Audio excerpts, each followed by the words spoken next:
Hello everybody, my name is Eric and welcome to the FAQbook.tv.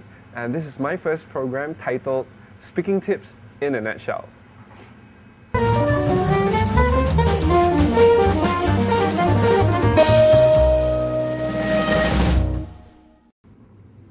Here's the question for today.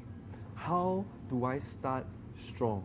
How do I start powerfully in my presentation? Now, I'm going to give you 3 simple ways. Number 1, you want to start your speech with an emotional or humorous story that leads to your key message. Let me give you an example. Year 2003 Jim Key's speech. He's shared about how he cried in the movies. And when he asked his son about, what is it that you learned about the movie The Rookie? His son said, I've learned that my dad cried in the movies.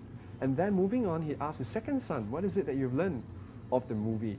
And the son said, I've learned that it's never too late to follow your dreams. It is never too late to follow your dreams.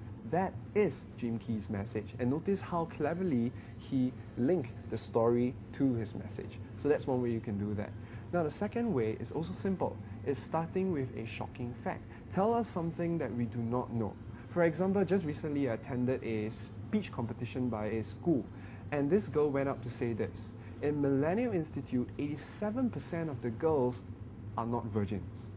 Now imagine the kind of response you get from the teachers, the principals, and all the girls in the school. Now, but that got our attention, and that allowed her to continue explaining what's the whole speech about.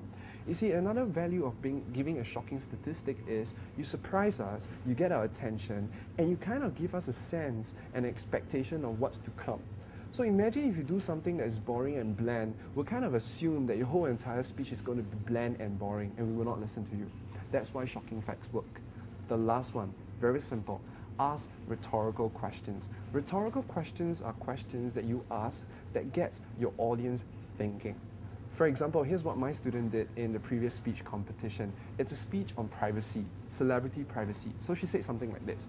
I'm sure all of you know about Edison Chen and his sex scandals, but do you know that he has once slept with a man? Twice.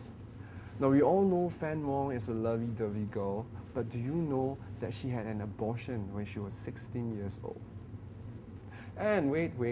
Do you know that our principal, yes, our principal has once, I'm not going to tell you what is it, and notice how she got the audience engaged, and the audience want to know what exactly did the principal did. And that 3 questions got us thinking and led on to a point about celebrity privacy, that the reason why we have so much infringement of privacy is because of you, the audience. Number 1, you do not care whether what she just said is the truth. It's just something juicy. Number 2, human beings are naturally curious, and that's why we want to know as much as we can about celebrities. Notice how that 3 rhetorical questions led on to her speech. So 3 ways, let me summarize. Number 1, start with an emotional or humorous story that lead to your key message. Number 2, give us a shocking statistics or fact. Number 3, ask us rhetorical questions that get us thinking. That's all I have for you today. Have fun with starting your speech.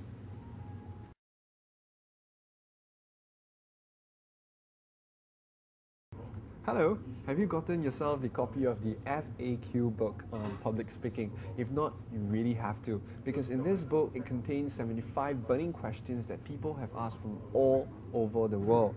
Now the categories of the book includes overcoming your nervousness and stage fright, connecting with your audience, organizing a speech for maximum impact, learning how to get your audience inspired, interested, and influenced, and winning speech contests, etc., etc. Seriously, you got to get yourself this book. Plus, it is for a good cause of ending world hunger, by allowing me to bring my family for an expensive meal in a restaurant. Okay, so seriously, don't speak without